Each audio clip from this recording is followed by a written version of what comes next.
Hello my dear students, welcome to computer science class. In our previous video, we have started with the question and answers behind the textbook. So in this video also, let us continue with the discussion of certain program segments as well as some of the theory questions. Now let us start with the first questions that we have to discuss in this video. The first one is, what is the use of nested if statement? Before I tell the use of nested if statement, we know that nested if statement is a one wherein it contains one if statement within another if statement is said to be as an nested if statement. Now here they are asking you the usage of the nested if statement. So usually this nested if statement allows to execute a particular block of statement depending upon the choice made between the different possibility or different possible conditions, we can say. So it allows to execute a particular block of statement depending upon the choice made between the different possible conditions or the alternatives. So this is the usage of the nested if statement. Now let us move on to the next question here. That is, how switch statement is different from if else statement. So they are asking the difference between the switch and the if else. Let us discuss first about the switch statement. As we know, switch is a multiple branching statement, and we know that if else is what? It is a two-way branching statement. Okay, so this switch statement is one of the selection statement that allows to execute certain set of statements by testing the value of expression against the different possibilities of integer constants or the character constants. Whereas in case of if else, it is also a kind of selection statement that allows to execute set of statement between only two possibilities. That is the main difference. So here switch statement allows to execute the set of statement by evaluating the test expression against the different possibilities of integer or character statement like case 1, case 2, case 3 or case A, case B, okay, case C. Whereas in case of if else, it is again a selection statement only that will allow you to execute certain set of statements wherein we are having only two possibilities. First possibility will be the true part and the second possibility will be definitely the false part of this if statement. I hope you are able to make the difference between this switch and the if else. It is very important from your exam point of view. So whatever the statements I am telling, you have to make a note of it. Okay. So moving on to the next question here, children. Write a program fragment to display the numbers 2, 4, 6, 8, 10 up to 18, 20 using while loop. They are asking. So if you observe these set of numbers, isn't it they are the even numbers? And they are asking you to write the program fragment. Fragment in the sense what? Where only the logic we should write, not the entire program. Only write the logic part wherein your program, fragment has to display this set of numbers, and that too you should write it by using the while loop. Now let us see what is a program fragment. How to write the program fragment. Yes, here comes the program fragment. See, this is only the logic. I didn't write the complete entire program. So what was the range? Range was from 2 to 20s. That is 2, 4, 6, 8, 10 up to 18, 20. Therefore, since they are asking me to use the while condition, I have written this one program fragment with the while. So I am initializing the n value to 2. Okay.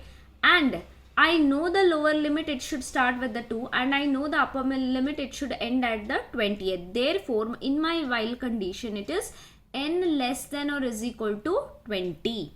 Okay. If on satisfying this condition, control makes an entry into the loop where we are printing the n value. And after printing each time the n value, I am going for the endl. Okay, that indicates end of the line. Next, whenever it iterates, next cout statement it encounters whatever the contents has to be printed, it takes in the new line. Okay, and then I'm incrementing the n value by 2, so that, so if I'm having, right now let us take the example as n to be as 2. So 2 is less than or is equal to 20. If so, the condition is true here, so it will print the value as 2 first, and then the n value gets incremented by 2. Okay, so 2 plus 2 is 4. The new value of n variable will become 4. Again the loop iterates, only while loop, this will not get reinitialized. Okay, the loop get iterates, again it comes to the while condition. Here the n value now it has become as 4. Whether 4 is less than or is equal to 20, yes, the condition is true. Again it makes an entry into the loop where 4 is being printed. So 4 is being printed in the new line. First 2 will be printed, then 4 will be printed. After that, again the n value gets incremented by 2, that is 4 plus 2, because the latest value of n value was 4. So 4 plus 2, that is the 6. Now the new value, the n variable is holding as 6. Again the loop iterates. So 6 is less than or is equal to 20. Again the condition is true. Again it gets printed, and again it's printing, again it's incrementing. So therefore n value will become 8. Like this, it keeps on iterating until the while condition is true. I hope you are able to get to know by this time how to trace the program. So when the n value is 18, okay, let us see now. 18 is less than or is equal to 20, condition is true, so 18 will be printed. After that, 18 plus 2, that becomes 20. Okay, again the loop iterates. So 20 is less than or equals to it is, yes, the condition is true, 20 will be printed. So at what point your loop gets, while condition fails and when the control comes out of the loop is, see here, now the n value is 20, 20 plus 2, that is 22. So again when loop iterates, 22 is less than or is equal to 20, the condition fails, therefore the control comes to the next statement after the while structure. So this is how exactly this program fragment works. Now let me execute this program and show you. We'll come to the C++ software here, that is Turbo C++. Now here is the same program what I have written here. If you observe your main function, int n, clear screen, yes, n I have initialized to 2. I have written the while condition because here it is known the upper limit and the lower limit we know here. Okay, and then n value I am printing, and each time the n value is being incremented. Okay, now let me compile the program. When I am compiling, I got 0 errors. Now let us run the code. When I run the code, I should get the numbers printed from 2 to 20, and that too all should be incremented by 2, that is even numbers here. I'll just run the code. So here I'll show you the output. So here is the output. I hope you are able to see it clearly. So 2, 4, 6, 8, 10, 12, 14, 16, 18 and 20. Okay. Now let us move on to the next question here. Coming back to the next question.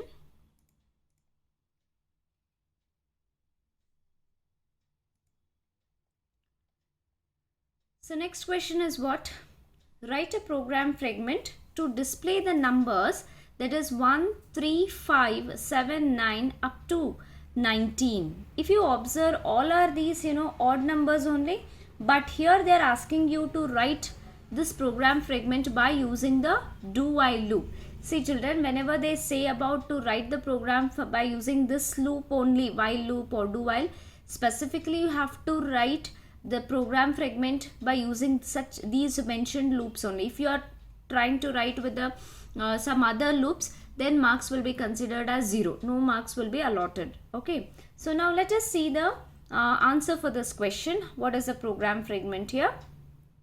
The same thing only, but only thing here we should just, the n value we should change here. The n we are being initializing to 1 because the lower limit is 1 to there 19 it is being given. Okay, and they're asking us to write with the do while. So how the do works? So do is actually being called as the post testing looping structure. Post testing in the sense where the condition is being tested at or evaluated at the last. whereas in case of while condition, it is said to be as pre-testing, where the condition is being tested at the initial point only. So do followed by directly we are entering into the loop, okay, and we are printing the current value of n. So what is the current value of n here? That is 1. So 1 is being printed, and next time whenever cout is any cout statement, if it is there, then definitely the contents would be coming into the new line, because this indicates what it is, end of the line. Once the 1 is being printed, after that it considered as end of line. So whatever the next contents has to be printed, it takes the contents to the next line. Okay, so here I am incrementing the n value by 2. So initially it's 1. 1 plus 2 is what? 3. So then control comes to the while condition to check whether it is condition is true. If it is true, the iteration takes place. If it is false, the control comes out of the loop. So therefore in case of do while, at least once the statements will get executed irrespective of whether the condition is true or false. But whereas in case of while, what happens? If this condition is true only, then the control enters the loop. Otherwise, if the condition, if it is false at the initial point, then no set of statements will be executed even once also. So this is the major difference between the while and the do while. So here the current value of n was 3 actually. 1 plus 2 is 3. So 3 is less than 20, condition is true. Again, when condition is true, directly it makes an entry into the loop. After 1, 3 will be printed. Again 3 plus 2 would become 5. 5 is less than 20, condition is true. Again 5 is printed. Again 5 plus 2, that is 7. Like this, the loop keeps on iterating until this condition fails. Now let us come to the n value as 17. 17 is less than 20. Condition is true. Then 17 is printed. 17 plus 2, that becomes 19. 19 is less than 20. Condition is true. 19 is printed. So 19 plus 2, it becomes 21. Whether 21 is less than 20, now the condition fails. So instead of iterating here, the control comes out of this do while structure, and control goes to the next statement after this do while structure. I hope you are able to understand. Now let me execute this program and show you. So here is the program. Okay, the same program I have written here. Okay, so here is the header files main function. I have initialized the n value to 1. Okay, do looping structure, the same code I have written. So let me compile this program here. I got the 0 errors. So when I execute, I should get 1, 3, 5, 7 up to 19, all the odd numbers, because less than 20 we have given the range. So when I run, now here you can see the output, isn't it? So this is how you have to write the program segment. Now this is the complete program. Okay, previously what I have showed, that is considered to be as a program fragment, or you can also refer it as a program segment. Okay, now let us go back to the slide here.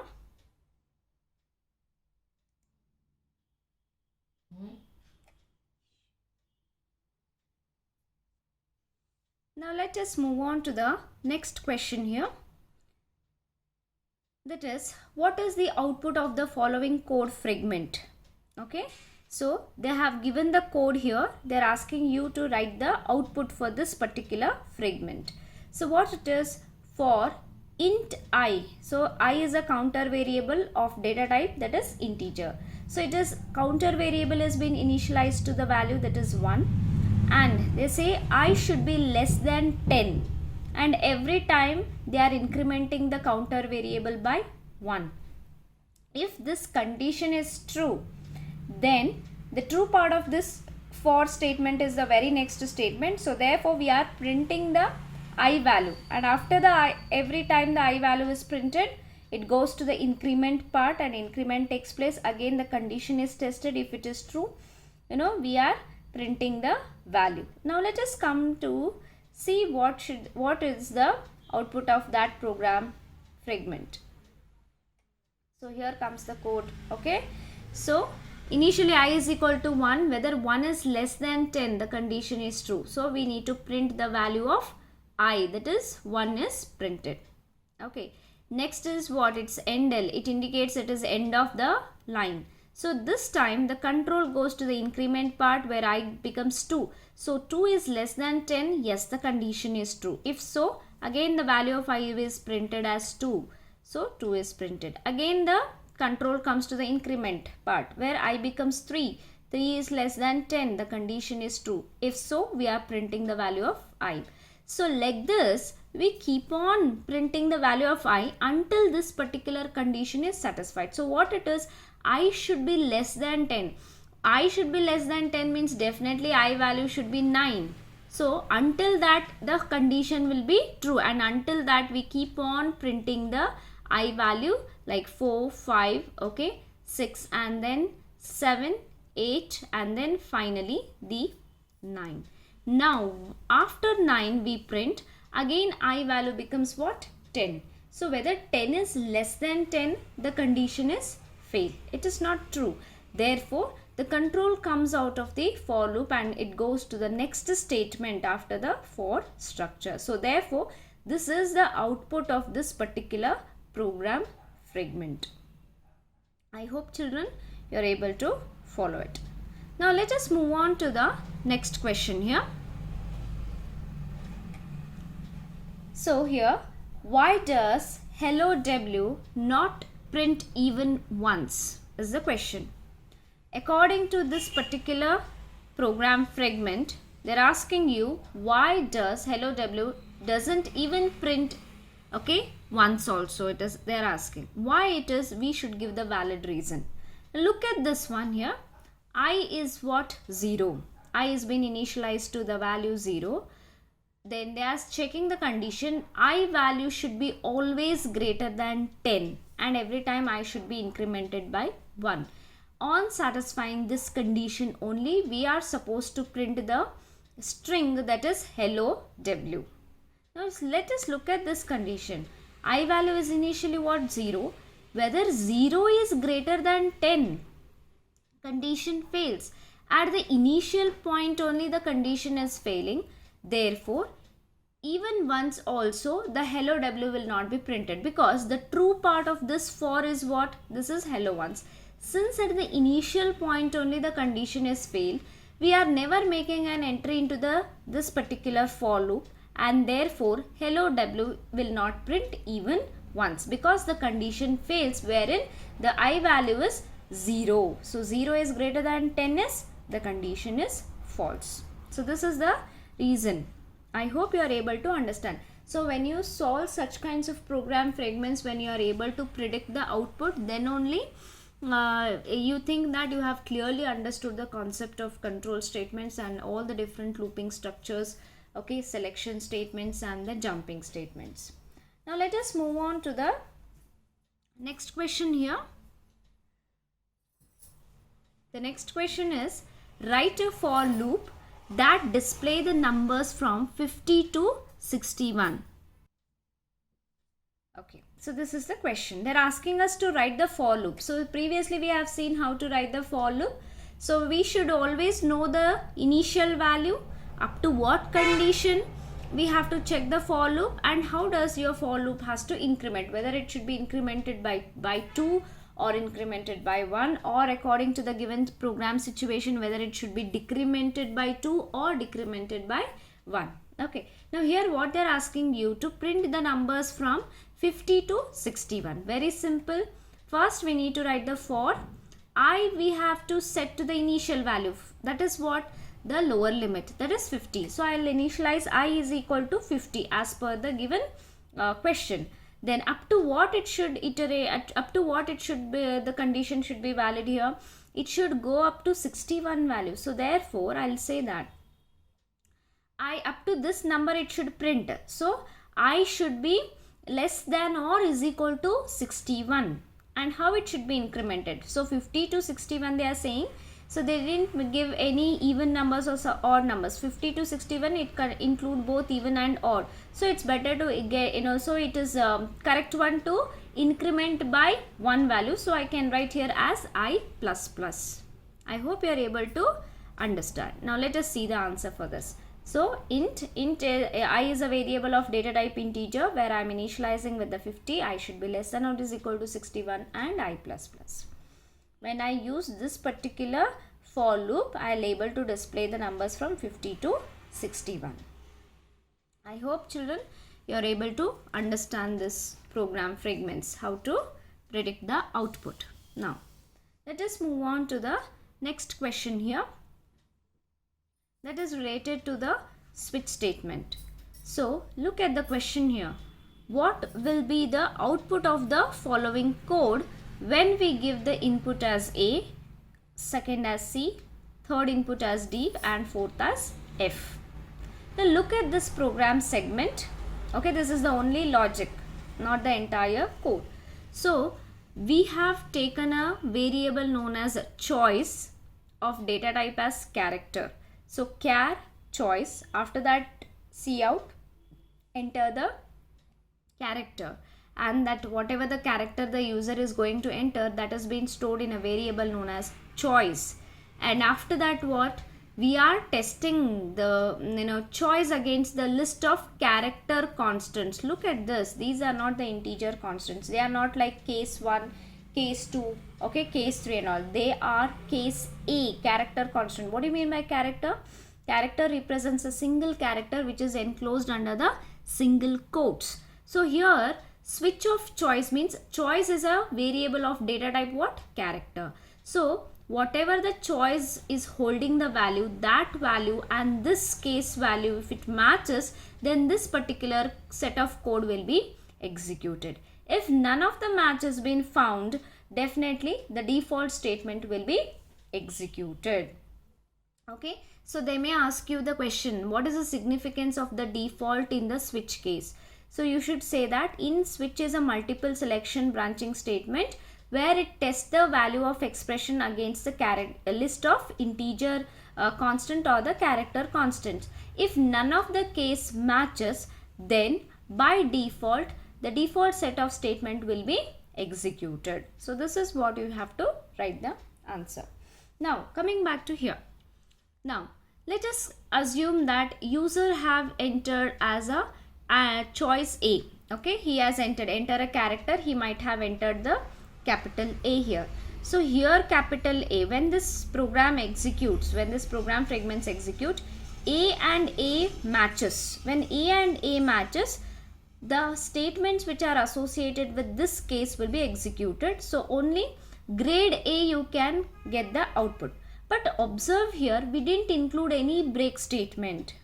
We know that what is the use of break statement? Break statement, actually it terminates the current loop. When we encounter the break statement, it terminates the current loop and it brings the control out of this particular switch structure. But because we didn't include the break statement here, okay, what will be the output when I give the choice as A? It will print me the grade A, plus it also print me the grade B, plus it also prints me the grade C.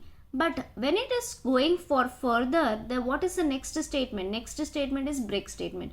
When it encounters this particular break statement, the control comes out of this switch case. So therefore, when I give the input as A, output what all I get? Grade A, grade B and grade C. But actually this is wrong, right? When I give the choice as A, I should get only as grade A. Why I am not getting only that? Because I have not included break after grade A. I didn't include even in case B, but I have included in C, that is case C, therefore it had stopped. Otherwise, if I had not included break here, again grade D as well as grade F also it would be printed. I hope you are able to understand. Now what if I am giving the input as a C?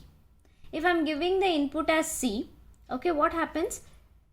First here is case A. Whether C and A matches? No. So this case is discarded. That means it is skipped. Again here C and B matches. Whether it is so matches? No. So this case B is skipped and it comes to the C. So whether C and C matches, yes, then the statements related to C will get executed, where it will print me as grade C.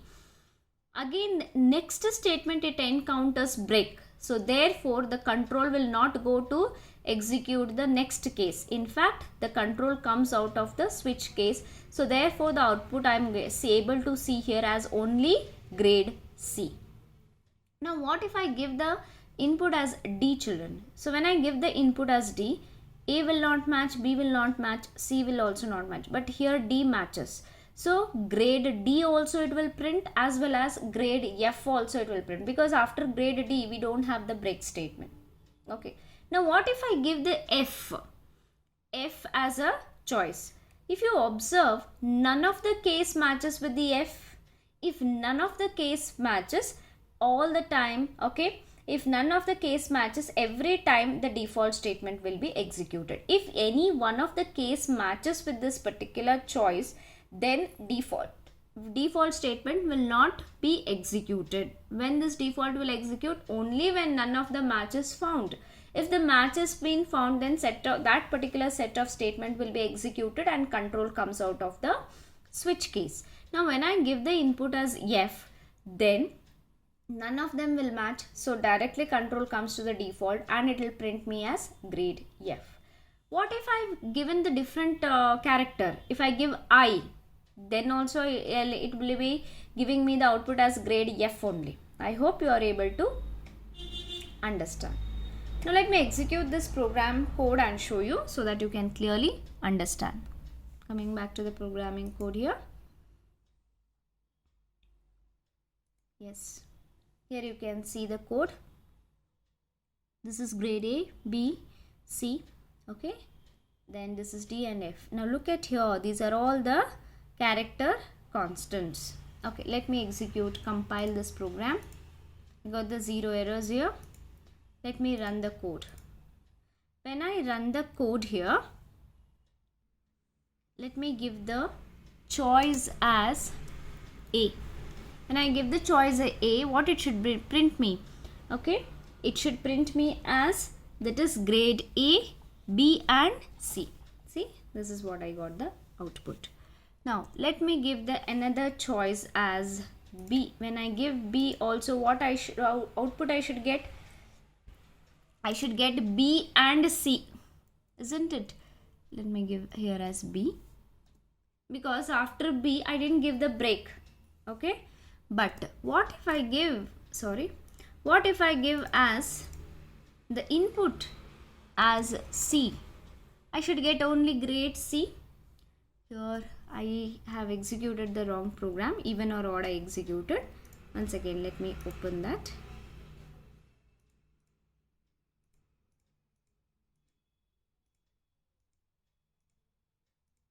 Let me open that program. Yeah. So what if I give the choice as C here? See, it's printing me grade C. Now let me give the different one character. Let me give here as Z. When I give Z, see, it's printing me as grade F, because it is an invalid choice. None of the case matches here. I hope, children, today you have found the session very interesting, because different kinds of program fragments we have written certain code, and we have also predicted how the output would be. So in my next video class also, a few of the programs are there which are very important from your exam point of view. Those programs we shall discuss, and then I'll be starting with the new chapter. Thank you, students. Take care of yourself.